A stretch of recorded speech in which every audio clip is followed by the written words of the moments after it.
Hey,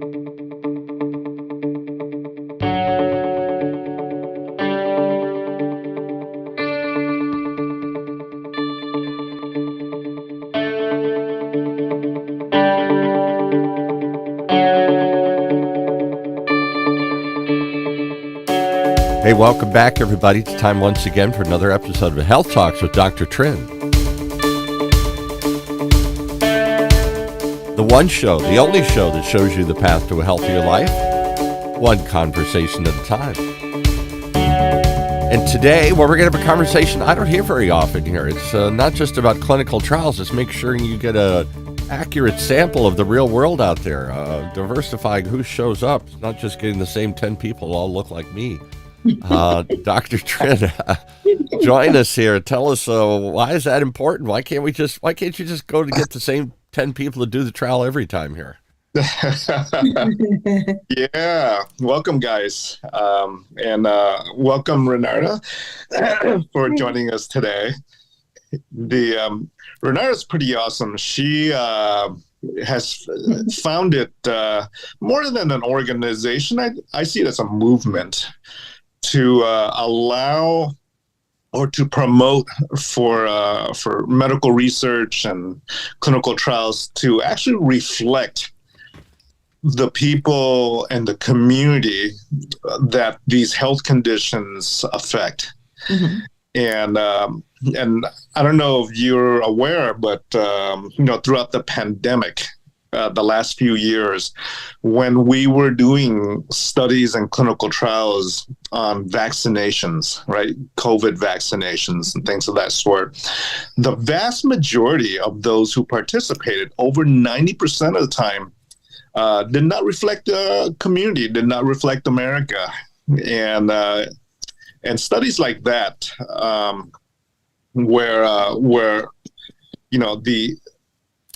America's a melting pot. Different racial, ethnic folks from around the world reflect America. But when you have clinical trials where over 90% of the participants reflect simply one ethnic type group, it's a problem, right? And we don't know if the results are accurate when others are not included that reflects America. And this includes Alzheimer's studies, this includes COVID vaccination studies and studies in general. Yeah. And so Renarda's spearheading a movement to try to correct that issue. Wow. Okay. How did you get into this, Renarda? Give it a little background and then tell us about yourself and what you do. So I am a clinical research professional. I've been in the business for about 20 years. I'm from Chicago. I started at my career at Rush University Hospital in Alzheimer's clinical research.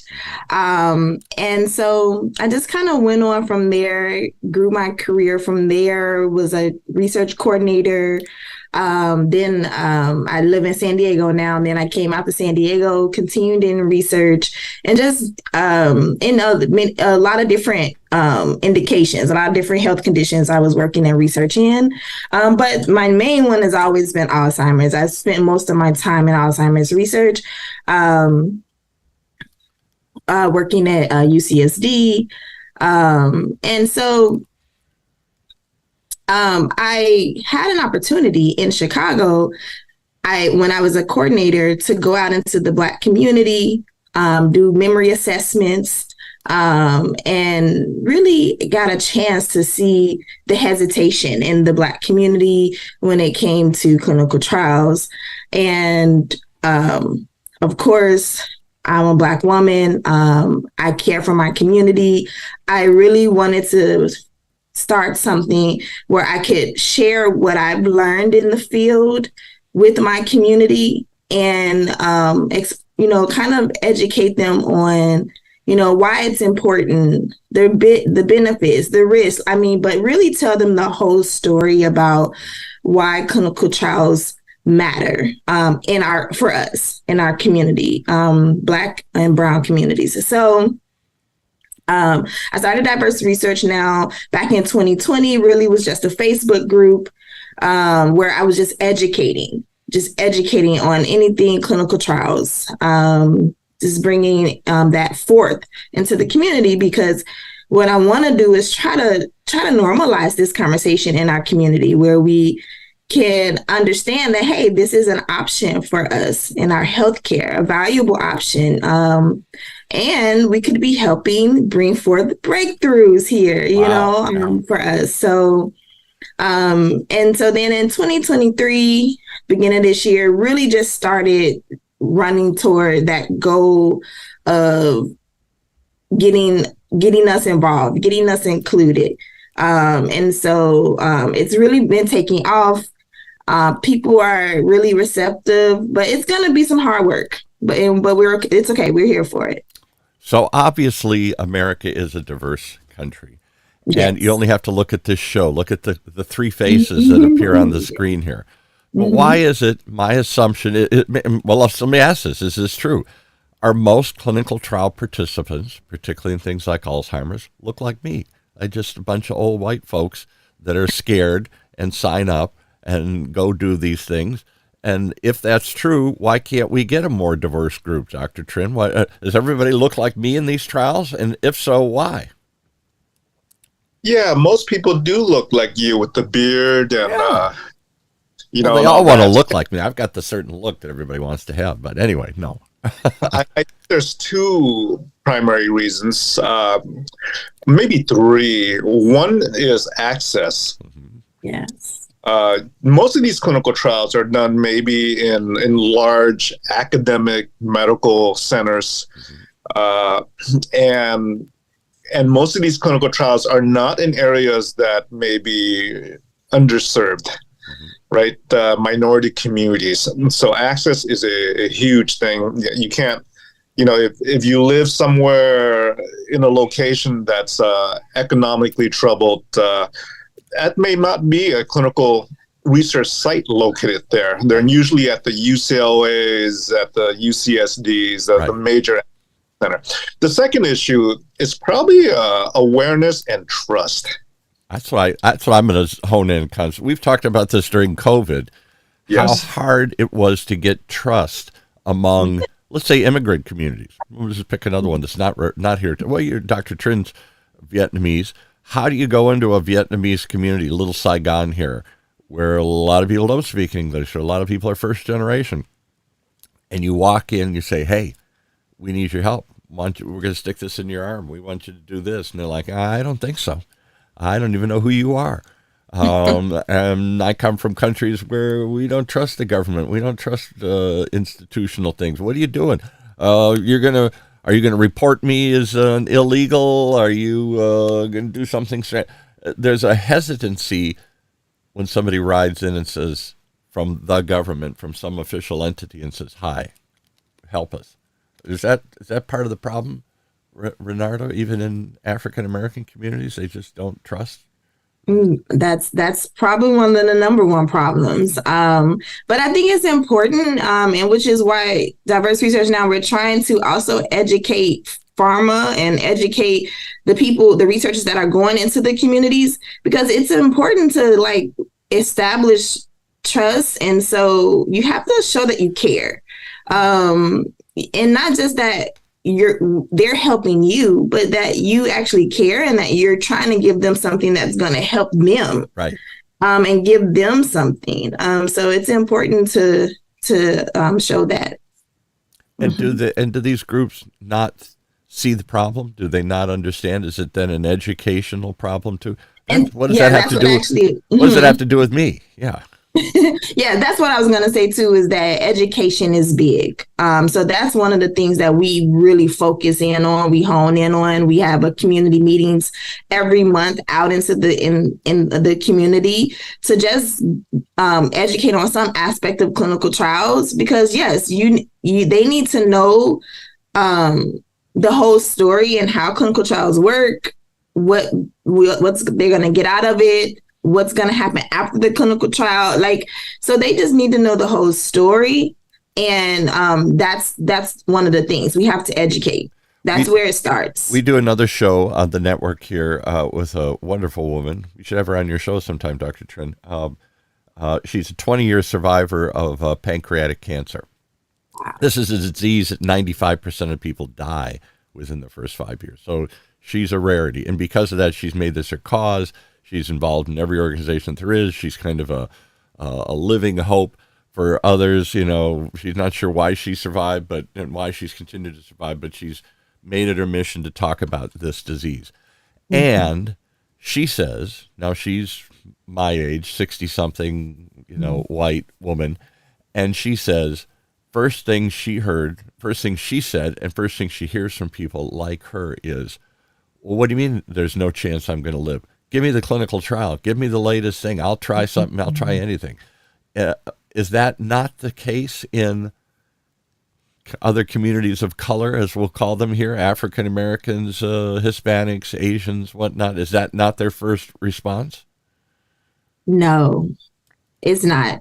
I had this same conversation with another gentleman, and no, it's not the same. It's not the same response. This is not something we think about first. Right.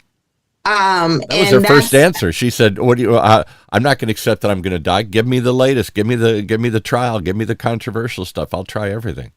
And that's what we're trying to do. Diverse Research Now is trying to change the thoughts, our community thoughts surrounding clinical trials, so that can come to their mind first. Right. And I think it's going to help that we're here, we're out in the community, we're constantly talking about it. So when that time comes where you need to look into a clinical trial, that's going to come to your mind, because we're going to keep talking about it. And is it just they don't know these things exist, or is it there's a hesitancy or a disbelief in them? I think that the number one in that situation is that they don't know that they're there. I posted like this huge document. It's over 200 pages of like all the health conditions that they're running clinical trials on. That's one of my common questions is, oh, is there a clinical trial in this condition? Is there a clinical trial in that condition? They don't know that there are clinical trials in so many different conditions. So we have to tell them. My son-in-law is Hispanic. He was raised in Santa Ana. Rather modest means here. His family came from Mexico, so he's a first generation or second generation. His parents are first generation. Mm-hmm. And we had this discussion a little bit about, I was sharing something. I don't know how the conversation came up. He said, no, if my mother or her family were told they had some terrible disease, even if it was, they would either just accept it and say, okay, I guess I got this terrible disease, or they wouldn't go to the doctor at all. They would just say, fine, I'll just, deal with this, whatever, and just sort of bury their head and forget. He said, I don't think any of them would suddenly say, well, give me that. They wouldn't take that charge with the doctor. Well, wait a minute. I don't buy this. Give me the research. Give me the latest thing. She said, we don't think that way. We don't even, She said, I'm not even sure my mother would know that there is research available or the alternative. She'd either accept what the doctor said or she'd reject what the doctor said and just walk out the door. And what you're saying is so important to say, because what we have to do when we are in that doctor's office is take control of our own health, not just listen to the doctor, but, put thoughts in his head. Hey, is there a clinical trial? Because the doctor might not even be the first to say that. Right. So you do have to kind of, take control of your health. And is that... Go ahead. Do you see clinical trials as a treatment option that should be offered to patients? Just in general, sometimes you think of clinical trials as like the last option because nothing else worked. Let's do a clinical trial. But what are your thoughts about clinical trials, being in the limelight as an equal option for treatment? What do you think of that? I think that's a great idea. The issue is that I know at these doctor offices, a lot of times they don't have a lot of time because clinical trials take so much time. And so they don't even go into it. But it would make sense to have maybe a team there, like a clinical trial team, maybe in that office that can always bring that up to patients. And so maybe we just need to change how we do things. But I think that would be great. So I'm still trying to get to the heart of the problem here. Is it that they aren't aware that these things even exist and aren't being offered these alternatives? Is it a fact that even when they are made aware of them, I don't know if I like it and I don't know if I'm going to do it? Or they'd be willing to do it if there were more around, but I'm not driving all the way to there. I can't drive there. I can't get there. How do I do this? Is it just knowledge? Is it access? Is it cultural taboos? I don't trust these people. I don't know who they are. They're not from my community. It seems like if that's true, it seems like it's a multi-layered problem here. It is. It really is a multi-layer issue because every participant is going to be different. What they need and what it takes to get them in is going to be different. But now you said there's so many issues here. They don't know about it, but if they did know about it and if they could get to it, that's another issue. Yes, the access and getting to it. So a lot of clinical trials sites are now providing transportation. Right. This is a big one that's what we need to do. We need to provide transportation to get people involved in the trial. So once you provide that transportation, when they get there, there's still a process you have to go through to get in. You have to go through an inclusion-exclusion process. So they might be that I've read studies and this conversation has come up too, that people from Black and brown backgrounds, communities, they have a lot of comorbidities and things that might exclude them from clinical trials. That's also another barrier. Like overweight, diabetes, others because they have poor diets, or depending on the study. They have McDonald's kind of fast food diets that a lot of people in lower incomes have, or whatever here. Yeah, so it might be something else that stops them from getting in the study, but the diverse research now, we understand that. And so that's why we want to help these pharmaceutical companies, help these researchers develop protocols that are going to be inclusive, that are going to be able to, let's look into that before we see that, and so since we know that, let's address it in the protocol before. So let's not just exclude this group of people, just because they have a different diet and therefore can't meet certain criteria that you've put into this.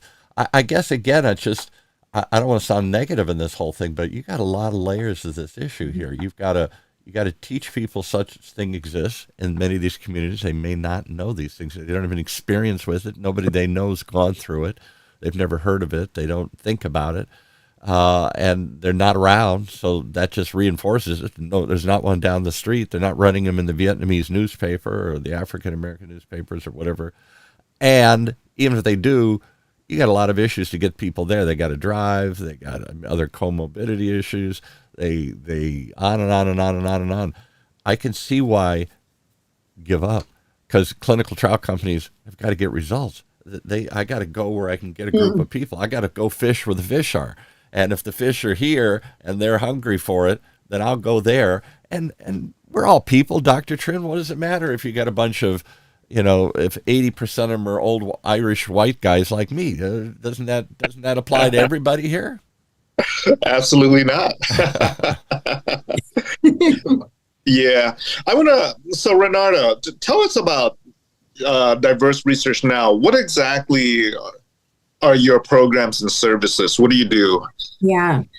So one of the main problems is trust, right? And so I really wanted to build our programs and services on building trust and really showing that we care, that we are ready to sit in the community and serve this community when it comes to clinical trials. So one of our programs is called the Safe Space program, where we actually provide private space away from the clinic, away from the researchers, to really go in depth about clinical trials, how they work.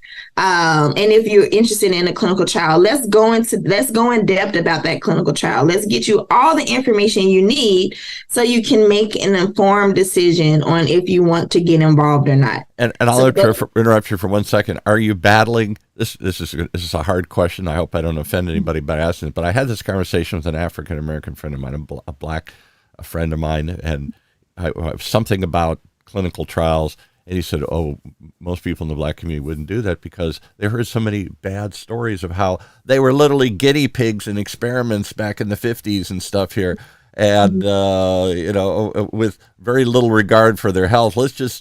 We use African American people and we'll try this scary thing, and if something bad happens, they're African American. Who cares? Nobody's going to pay attention." I mean, there's that perception that we were somehow used as guinea pigs in earlier experiments. I don't know if that's true or not, but if it is true, is that a perception that's out there? Like, I'm not doing that again. Yes, it's true. Yes, it's true. We have several and many different injustices that have happened in the Black community and still is happening. So that is going to be the challenge, but we're going to talk about it. We're going to talk about it. We're going to give them all the facts. We're going to really go in depth about like what should have happened, but then also educate on the safeguards that are now in place. Right.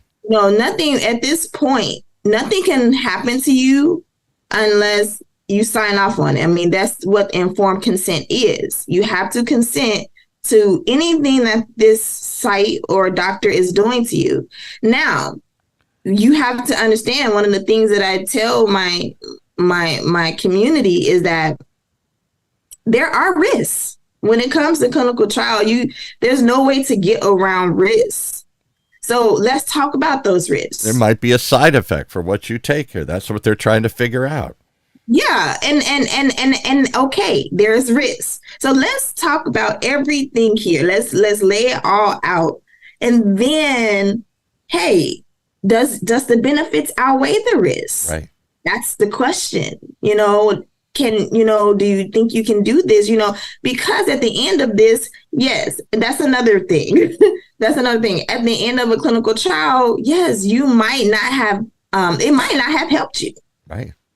And that is just something you have to realize. So it definitely is going to be a challenge, but I do feel like as we continue to talk, as we continue to press in on what's the benefits and the things that come out of here, because yes, that this clinical trial might not have worked for you, but maybe another one will. But we also have to, and so that's why we educate and we bring forth to our community all the breakthroughs that have been happening in because of clinical trials, all the medications that are coming to market that hopefully we're working on. So that's the thing too, is that we have to get into the clinical trials. So the medications that are coming to market that are helping people are going to be helping Black and brown people too. Let's talk one more thing here. If we haven't layered enough complexity into this, we've talked about, I don't know about it. I don't know even if I did, if I trust it or believe it. And even if I did, how am I going to get there? And how am I going to do this? And maybe you've already got some conditions that's cut me out of the study. Wow, there's a lot of layers. Let me give you one more here, which I talk about because I'm in the media, is how do you reach these communities? Mm-hmm. We used to all read the same newspaper. We don't anymore. We have these little siloed groups, and I don't know if I wanted to get a message out tomorrow. I got to get an urgent message out in the African American community or the Hispanic community or the Vietnamese community. They used to have little kind of newspapers that serviced those, particularly the immigrant communities. I don't even know if those are around. I don't even know if anybody's reading those anymore. How do you reach? And the assumption is, maybe they don't have as much internet access. Maybe I'm making a judgment here, but the assumption is that people in poorer demographics are on the internet less. I don't know if I believe that because they all have a smartphone. Even in the poorest villages in third world countries, they have smartphones now here. Mm-hmm. But that's been the assumption, so they can't reach them that way. Or the assumption is they're just too busy. They're working 2 jobs. They don't have time to pay attention to any of this stuff here. How do you reach them? How do you get to this? Yeah. So, I mean, as you probably know, social media is huge. And so I do think that you still have those small groups you're talking about, but they're on social media. And so we have to do a little research on what groups we can approach. And as we approach those groups, and everybody might not be there. Everybody might not catch that page you put out on social media, right, at that time. But, the Black community is still, we still see value in word of mouth. I think we all do more than ever. We trust what that influencer says or your friend says more than we do what the media, whatever's left of it, this fragmented media. I'm not sure we believe anybody in the media anymore, or we're not watching the evening news, we're not reading the one newspaper, we're not listening to the one radio show, or sometimes millions of little voices out there. Yeah. Yeah. So word of mouth is huge. So as we help, as we impact, and as we touch one, Black or brown individual, they will hopefully go and tell the next one, and they'll go and tell the next one, and it'll grow like that. Right. And yes, it's gonna be slow, and that's okay.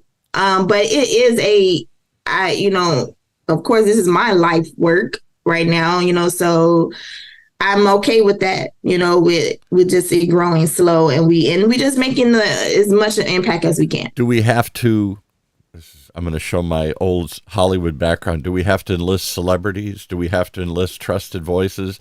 Do we have to find those influencers today, those all-important TikTokers and people with big followings, or, I don't know, the Kim Kardashians of the world, or Kanye West, or somebody here that's just got 1 billion people that follow him here? Is that help? Or some people say, I don't know if that works either. Reaching those, it used to be, if you wanted to reach a certain community, you went and found somebody who's well thought of, well known, and they would amplify that voice. Which, what I'm hearing from you is maybe it's more effective to get lots of little mom and pop voices, little individual voices.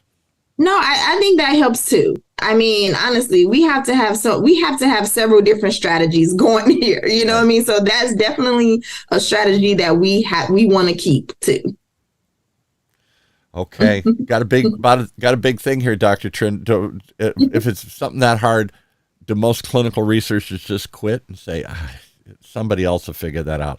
I'm going to run an ad where I know to do it, and I'm going to get the same old white Irish guys that show up here that are already into this, their friends have been through it. They're open to the idea. They're familiar with the concept. They're local. They're willing to come in. They've got the free time, or whatever it is. I'm just going to stick with the group I get. Yeah, it's bad medicine. Yeah. We've seen, even in Alzheimer's research, a difference in one ethnic group versus another ethnic group in scores, in blood biomarker results, in different results and things of that sort. So if we had only one ethnic group represented with their data, it may not apply to everyone else. Right. And you can't make a national decision when the data may not be accurate. And not just one ethnic group. You're probably talking about one socioeconomic group. There is a wide variety of old Irish guys, some of whom live out in the hills in Kentucky, and some of whom live in the high rises along the coast here or something. They eat different, they live different, they think different. Just because we all have the same last names or the same look doesn't even mean that we have the same internal makeup anymore here. Absolutely. So good medicine is medicine that represents the community, that represents the folks, living in the United States. And that's where you have the most accurate data and the accurate information to make medical decisions. Here's another crazy question. I hope it doesn't offend anybody, but I'm just thinking of Vietnam and places like that, or China. Do they get more compliance because it's a more authoritarian society? You don't get a choice. I don't care if you don't like it. We're just going to come into the village and everybody's going to do this. And does that lead to better results? Do we have to Do we have to use the force of government a little more? Or that didn't go over well in COVID. We're always looking for willing compliance on these things. But is there a point where we should be at schools or whatever? I don't know. However, the government can go in and get people to do things, right? Like mandates. Like mandates, yeah, right. That went really well. Yeah, it went really good, didn't it? But I think that was a frustration for many people. It's like, well, why is everybody fighting this? Suddenly we all get to argue about whether or not this is good. We got a crisis going on. If a nuclear reactor blew up in our community, it's not active anymore, but suddenly there's radiation everywhere. Do we all get to debate whether or not radiation is real and radiation is a good thing? And no, they just come in and say, no, everybody move, and here's what you got to do, and you got to take this pill, and you got to do these things. And we would hopefully trust the government isn't making this stuff up. Today, wow, COVID was like, whoa, I'm not even sure what you're telling me is true. Oh, there's no problem. This is all baloney from Dr. Fauci on down. This is all hoo-ha. This is not real. This is fake. And so how do we then move a community in an emergency? I don't know anymore. God forbid we have another big emergency. I don't know how we're going to rally people to do anything here. We certainly can't impose it. With that, they'll just resist and fight and everything here. I see it in hurricanes. People that go down, there's a hurricane coming, everybody's evacuation, they're like, I'm not leaving. I'm not going. Well, you don't have a choice because sorry, I got a choice. I'm going to ride the hurricane out. Well, then we're not coming to get you. We can't get you when the roads are flooded. I don't care. I mean, we've gone to this extreme individualistic approach to everything. And I'm not advocating the government has dictatorial power, but at certain moments, everybody's got to move. Everybody's got to do something. Everybody's got to try something. And for the good of the community, and that notion is gone after COVID here. No, everybody gets to decide. Everybody gets to debate up until the last second here. I don't know. That makes it even harder for me.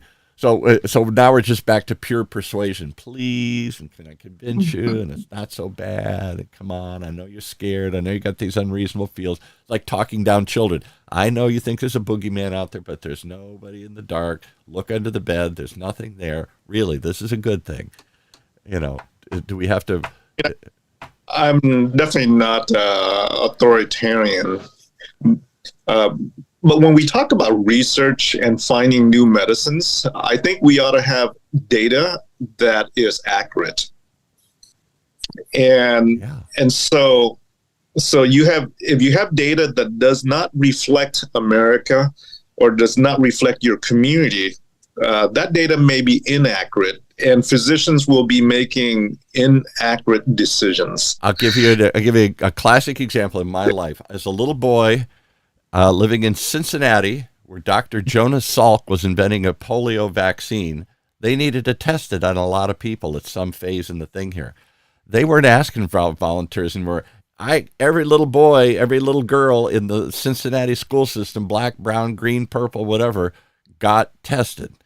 And I don't know how big it was, but there was no debate, no discussion. All the little kids, we were the human guinea pigs in the Cincinnati public school system.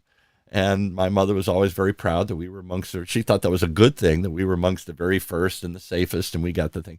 I don't know, maybe I got the bad version of the polio. Maybe I got the one that made everybody sick.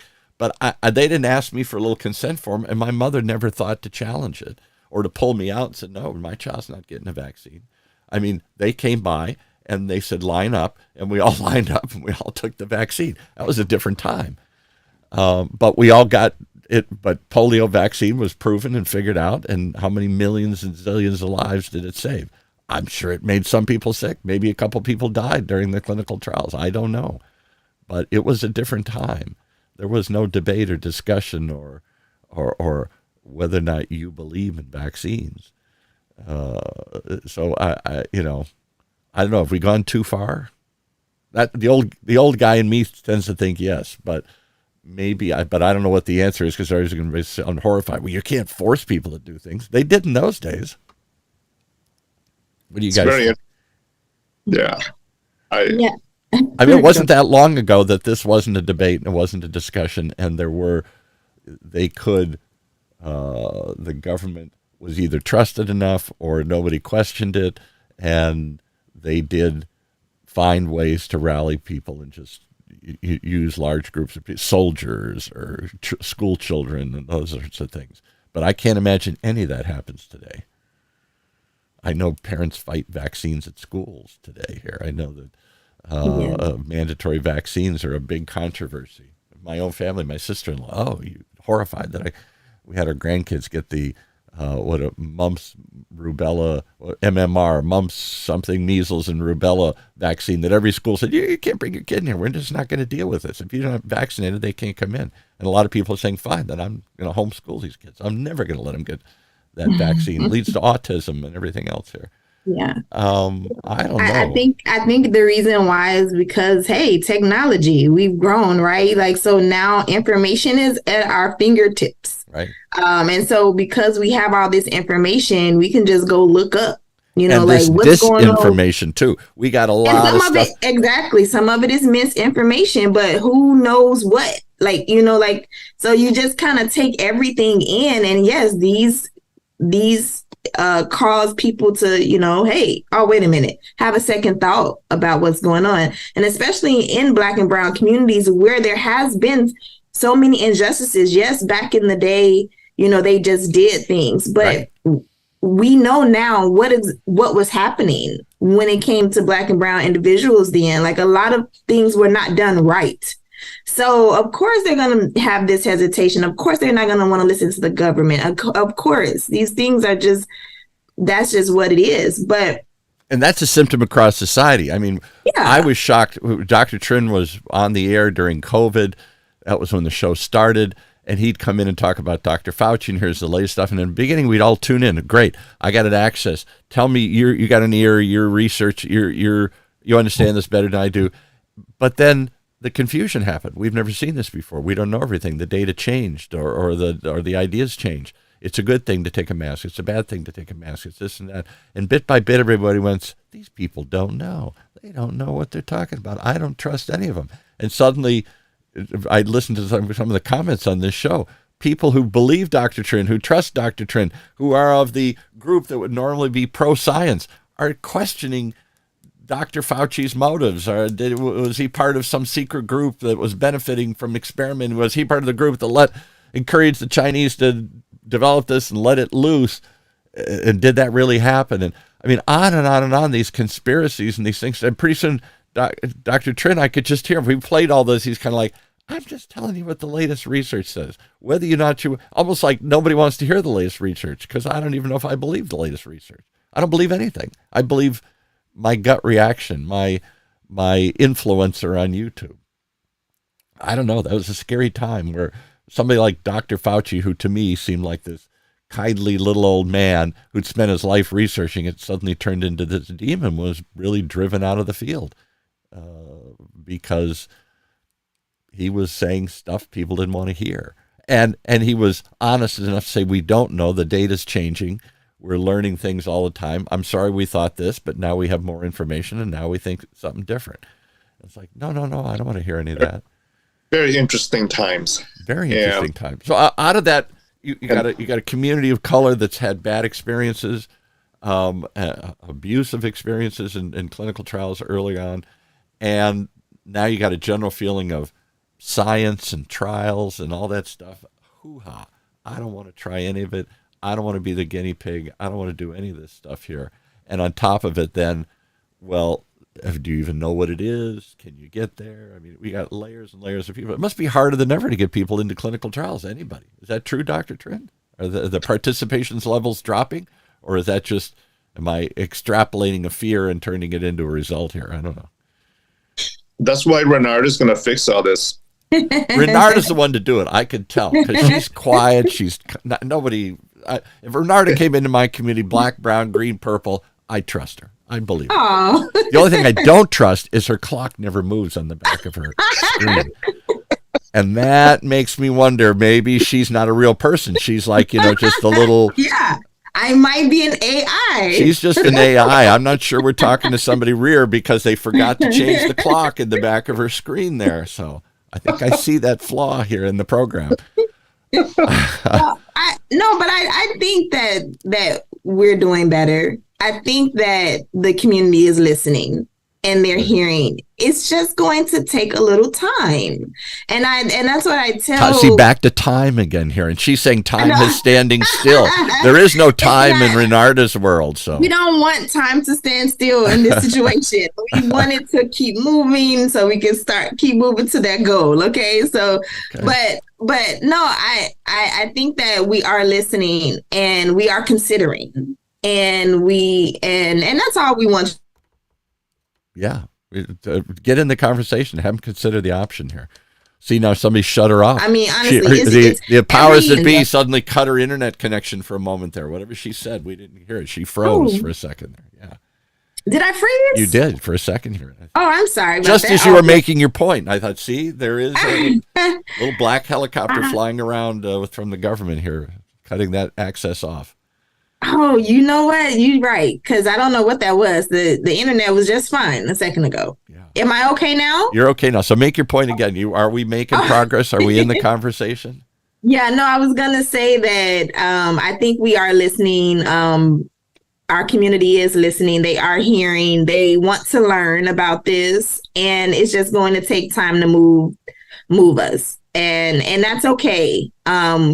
Everyone, and we can't be not okay with that, right? They have the right to say no. Take as much time as they want to make their decisions, or even decide if they want to be involved in clinical trials. So at the end of all my videos, I say, hey, you like the information that I give out, I usually will say at the end of my videos, use this information as you decide if a clinical trial is the right move for you, because you just might not be comfortable. And I don't want anyone to do anything that they're not comfortable with. So we it's your decision.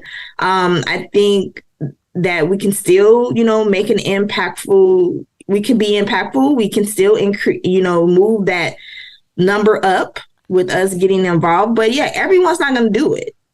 And that's okay. I'll tell you what my take is these days. I don't think we live in a fact-based society anymore. I think we discount all facts. You got your facts, I got my alternative facts. More and more, whether it's politics, whether it's science, whether it's anything, everybody's. I in the middle of COVID, I'm doing shows regularly about COVID and all this stuff, like with Dr. Trinh, and people started coming up to me and saying, "Not what do you think? How do you feel about this?" I'm like, what do you care how I feel about this? And that seems to be the first question people ask. I know what they told me, but how do you feel about this? I think feelings are more important these days. There was an article written in Forbes magazine, someplace like it, about advertising. This wasn't about COVID. More and more advertising is feeling. It's not the features and it's not here's the facts. It's the feeling. How's this going to make you feel? How do people feel about it? Do they accept it? Are they comfortable as a feeling? I know what you told me, but do I feel comfortable with that? I don't think it's enough anymore to tell me the facts. I don't think it's enough to tell me the studies and the research and the stats. I think it's you got to get to my feeling. It's got to be, and that revolves around people stories. If you had more people stand up and say, you know what, I felt frightened, I felt unsure, I felt unsafe before I went into this, and now I don't. Trust me. Don't listen to you can read all the stats, but I'm going to tell you my feeling, my journey, my own experience, and it felt safe. It felt wonderful. It felt good. I feel better now.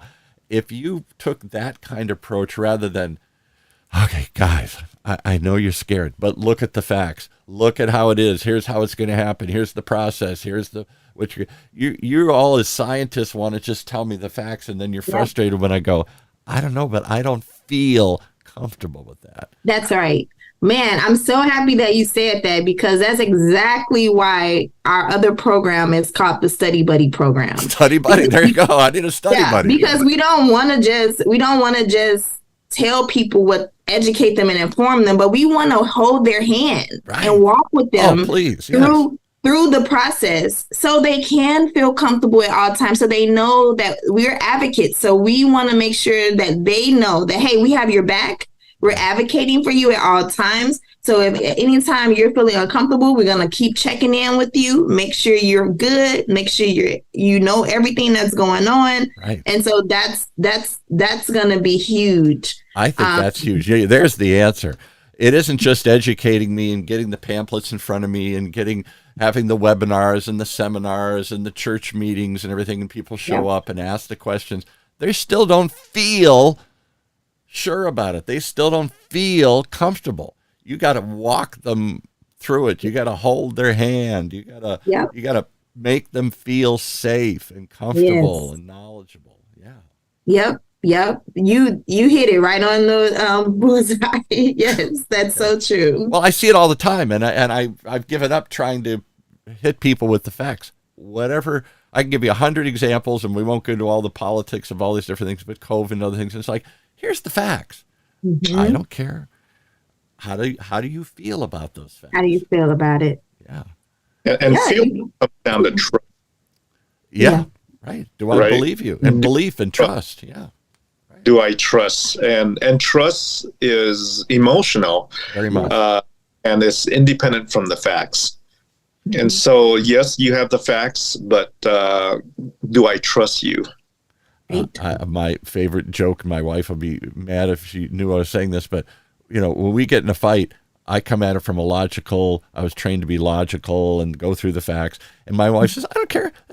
I don't believe that. I don't feel that. And I'm like, how could you not? I just gave you 57,000 facts. I don't believe that. Well, then the debate's over. How can we debate anything here? She comes at it much more of an emotional feeling fact. Mm-hmm. You can give me the facts, but you got to make me feel it. And conversely, she's very swayed by advertising. I always say, why did you buy that? Well, look at it. It feels good. It looks good. What does that have to say with that? Look at what they said. And it was like, they're just massaging you. How do you know what's in that bottle or whatever here? Or conversely with medicine. I'll give you the classic example. I've said this before. And I think I say this because I think she's all of us these days. She has high blood pressure. And her doctor keeps trying to get her to take the medicine. And she'll go in and she'll say, did you take the pills? Sort of. Sometimes. Mm-hmm. Why? I didn't feel like it. I didn't feel sure. I don't feel.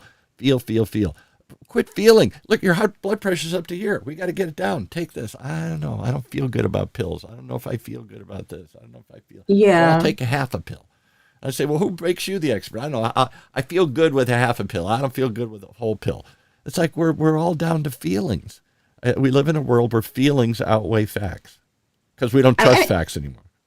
Yeah, I don't think it's a bad thing because it's all about, I think that we're huge right now on self-care, which is okay.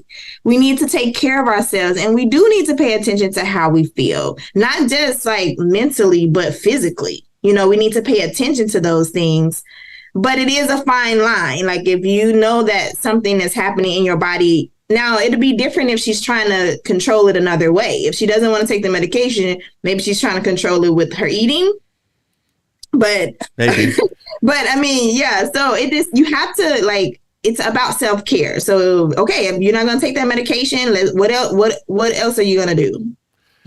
And some of it is we're all the Peter Pan generation. It's hard to face any of these things here.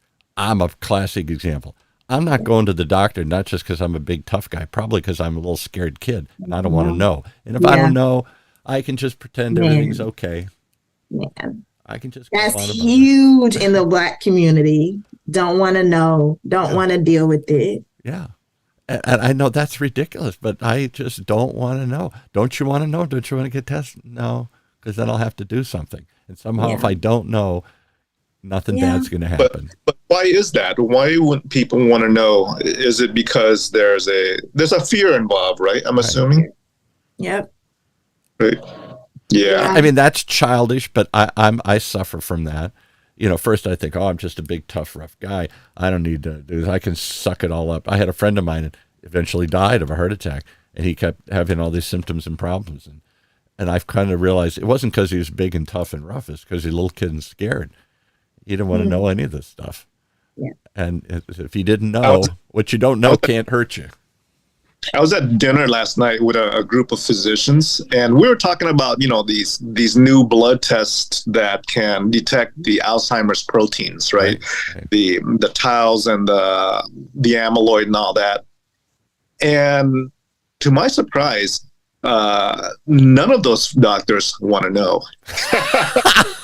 See, they don't really. I don't want to know that. Just more stuff I got to do or figure out, and yeah. Why don't they want to know? What possible reason would they have not to know? Is it just more work or more effort or more confusion, or what is it that they don't want to know? Maybe there's a fear involved, what they can do about it, or it may ruin the way they practice medicine, or whatever it is, right? A lot of folks don't want to know. So Dr. Trins of the world, Renardas of the world, you just assume, I know why you're not doing this. You just don't know. I'm going to tell you about it here. Once you know, you're going to go, okay, well, where do I sign up? No, because there's a fear. There's a feeling involved. That's what the obstacle is. I think education, information is just a start. Now you got to convince people not only is it true, but you got to get over all this stuff in their head here that's Yeah. And as advocates, that's what we have to realize that we have to do as advocates. Sometimes we will be counselors. Sometimes we're going to have to, and that's why we are building these relationships.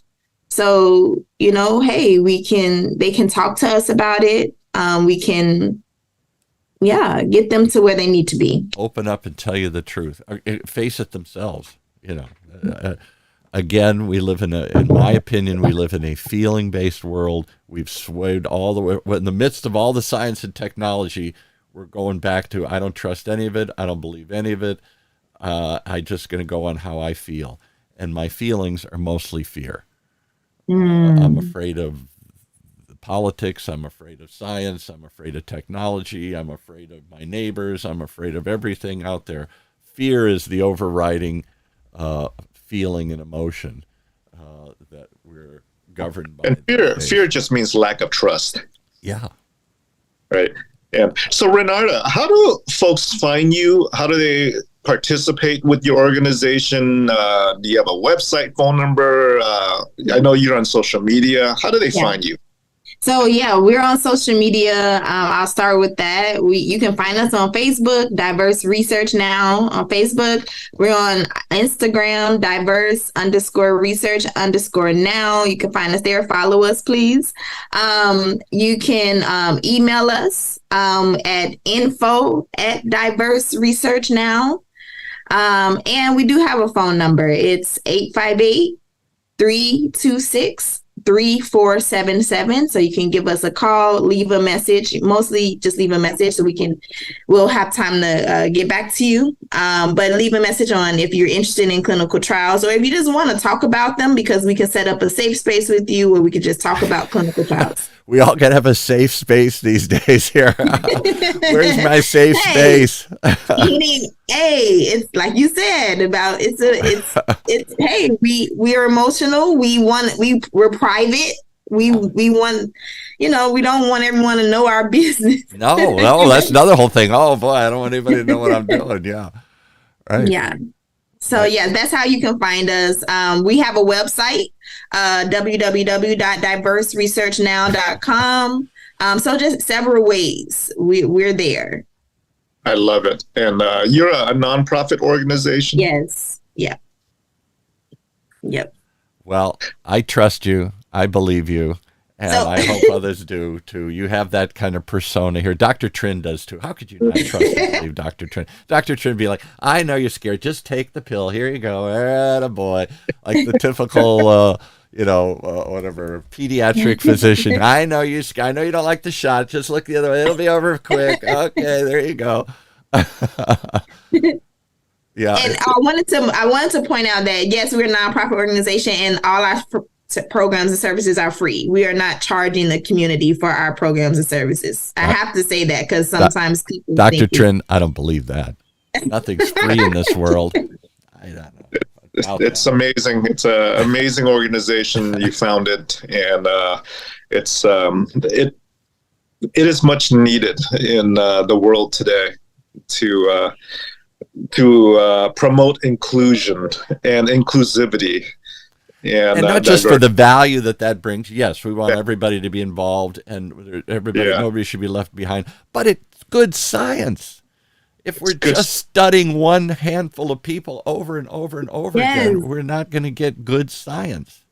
You're all in diverse research now, Paul. Our motto is good science is inclusive science. I end all my videos with that. Good science is inclusive science. Yeah. Wow. I mean, because I think there's a backlash against that word. Oh my goodness. I watched the Republican convention last night, not to get into that, but there are a number of people, you say the word diversity, inclusion, all that stuff, immediately they shut you off because they feel, oh, you're trying to push me down a path. You're trying to push me into a certain position here. That's not as popular as that term became, there's a backlash against that terminology. Don't think of it as just a good thing. Think of it as a scientific thing. Absolutely. Yeah. Much needed. Much needed. All right. Thanks for coming on here again. Give us again the website one last time. It's www.diverseresearchnowalloneword.com. And again, I want to live in your world because time stands still. The clock never moves. She's I love it. Living in another time. All right. Thank you very much. Take us out, Dr. Trinh. All right. All right.